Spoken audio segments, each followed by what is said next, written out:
Hello everybody and welcome back to the channel as I continue my look at the recent X-Men theme wave from Marvel Legends. And today I'll be taking a look at Husk, another character who is making their debut in the Marvel Legends line after running for about 25 years or so. Quite impressive to think that we're still getting new characters after all this time, and some of these are long awaited. So brilliant that we're still seeing new characters. This is the third one in this wave, which is really nice to see. And it's probably important to note as well that this is actually only the third character from the Generation X team to make their appearance in the line at all. Up until now, we've had Monet St. Croix and we've had Chamber. I don't think we've had any other characters. I know we've had multiple Emma Frosts across the years, but not specifically from this range of comic books. Likewise, the same goes for Banshee. So technically only the third release so far, which is pretty exciting. It looks like they're beginning to pepper these characters out through waves across years. So you might have to hold on tight if you want to build out a full complement, but I'm pretty confident we will get there.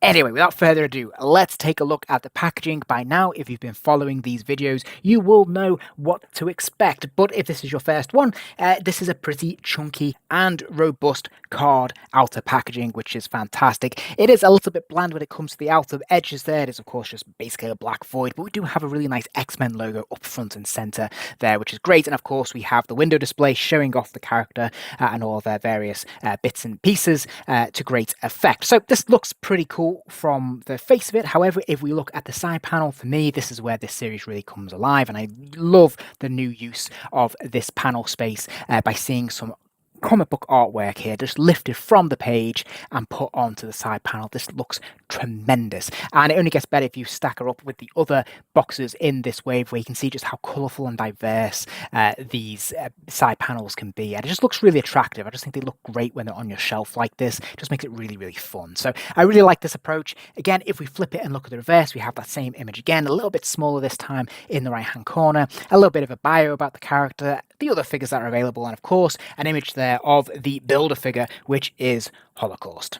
First up, it's important to acknowledge the elephant in the room, and that is that, yes, this figure is essentially recycling the Monet figure mold. There's not a lot that's new here, in all honesty, but let's start off with the head sculpt, because of course this is brand new and specific to this character. And this looks pretty good to me. I like what they've done with the hair, where part of it is over the shoulder and some of it is in front of the shoulder, which I think is really cool. Actually gives it a little bit more depth and makes it just look a bit more interesting, I suppose. I would have liked to have seen a little bit more of a paint wash running over the hair. In all honesty, it does feel a bit plastic-like at this moment in time, and I think that could have been really enhanced. The facial sculpt looks pretty good, and you know what paint apps are there are fine, but it does feel a little bit underwhelming, a little bit low effort, in all honesty. And for me, that is best exemplified by the rest of the body sculpt, which, as I said, has just basically been recycled from the previous release, which feels a little bit lazy, in all honesty. As it happens, though, I do think it's a really cool sculpt. I really like the Generation X costumes. I think they look really cool. I really like the use of the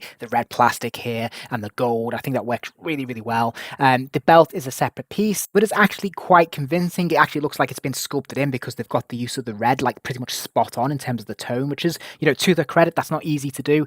So I think that looks really good. Likewise, if we look at the gauntlets, again, not a lot in the way of paint apps, but the metallic gold they've gone for works really nicely. And we can see the X-Men logo there, which looks really cool on the top of the gauntlet, which is great.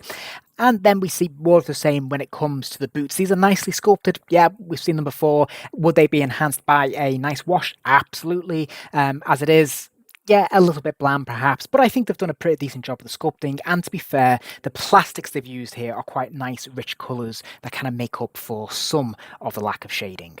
Articulation-wise, well, she does have a ball joint at the top of the neck, but the hair really limits what you can do here, so there's a bit of movement, but not lots. Likewise, when it comes to looking up and down, she can look down a little bit, but not at all up, really.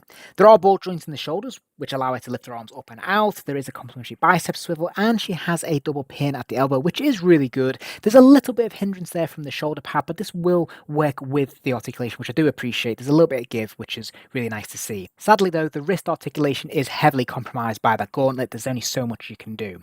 She does thankfully have a ball joint in the upper chest area, which is really good, so she can move from side to side. She can lean left and right fairly comfortably, and she can even bend forwards and backwards a healthy distance as well, which is really nice, particularly when it comes to coming backwards. She's got ball joints in the hips, the legs will kick out to the side, there's the complementary thigh swivel at the top there, and of course the legs will kick forward and they'll go back a little bit, and there's another double joint this time at the lower knee there, which is great.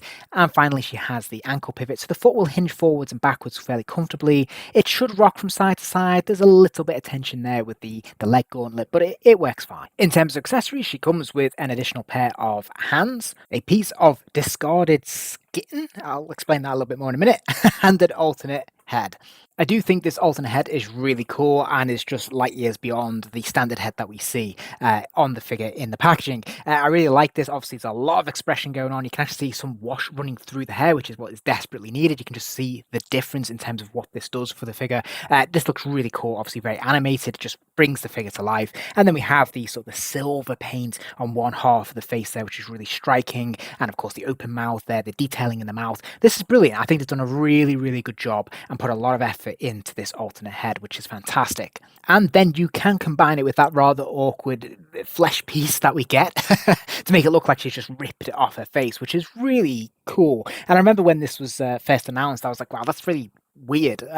Just as a concept, I mean, it's very true to what we see in the comic book, but it's kind of weird to put that into an action figure.